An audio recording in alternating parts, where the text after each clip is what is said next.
po jako akawuwo. Bulinga ennaku z'omwezi 3 omwezi ogw'omukaaga buli mwaka luba lunaku lwa kujjukira abajulizi ba Uganda abafiirira eddiini. Abakkiriza okuva kuno n'ebweru w'eggwanga beekuluumulula okuva mu bitundu eby'enjawulo okujja e Namugongo ng'emikolo gibeera ebiri ku ludda olw'Abakatuliki wamu n'Abakristaayo.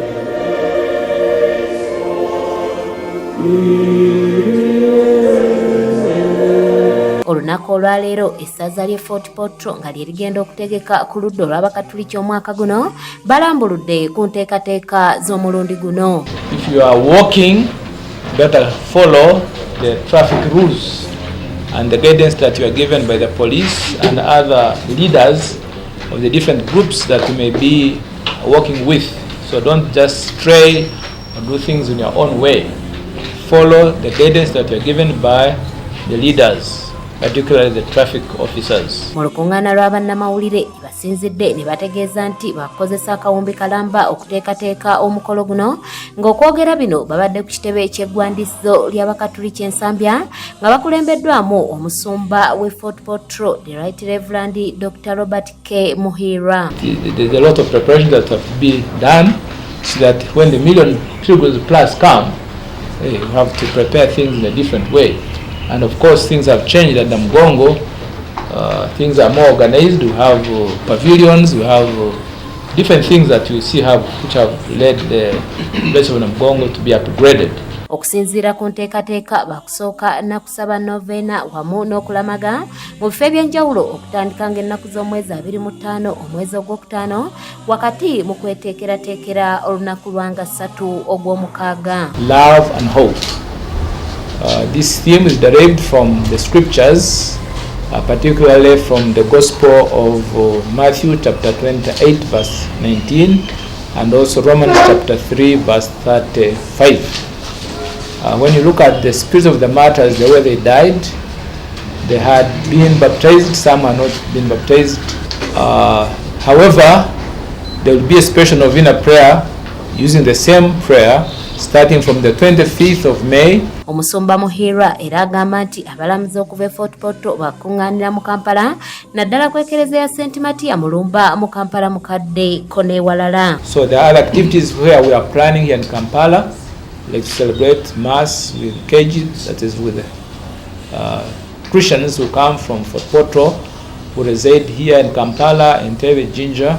Agenda okuliramu ebyokutendereza ku mukolo guno Reverend Father Richard Yonera agamba nti kwaye zinayimba ku lunaku olwo zatandise dda okwawula amaloboozi wamu n'entendereza.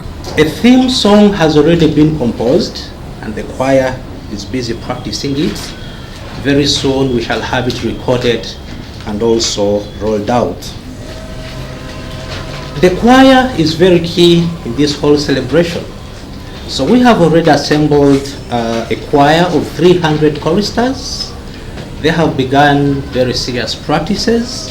Bano bagamba nti wakati mu bikujjuko bino bakolagana ne bannabyakwerinda wabula Bishop akubiriza abo bonna abawulira nti obulamu bwabwe si bulungi obuteetaba mu kutambula oba mu kulamaga. And for one's well-being, if you are going to participate in a pilgrimage and you are going to walk, you should be in good health. If you are sick, do not walk.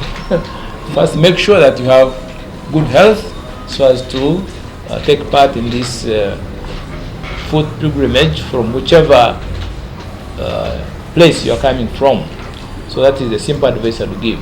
Okwawukanako n'emyaka ebiri egiyise ekibadde egy'omuggalo gw'ekirwadde COVID-19 omwaka guno abantu bakkirizibwa okwetaba mu bikujjuko by'okujjukira abajulizi. The economy of this country was opened everywhere. Things are being done in an open way. However, the letter from the Minister of Health stated very clearly that we need to observe the SOPs. And that's something that we have to adhere to strictly. Essaza ly'e Fort Portal libadde lyakoma okutegeka olunaku luno mu mwaka gwa 1997. At the entrance of the shrine, we shall make sure that there are different stations to check people temperature, to have the masks, to wash hands and so on. Matiya Sekanjako yakusakidde eggulire lino ku lwa ABS television.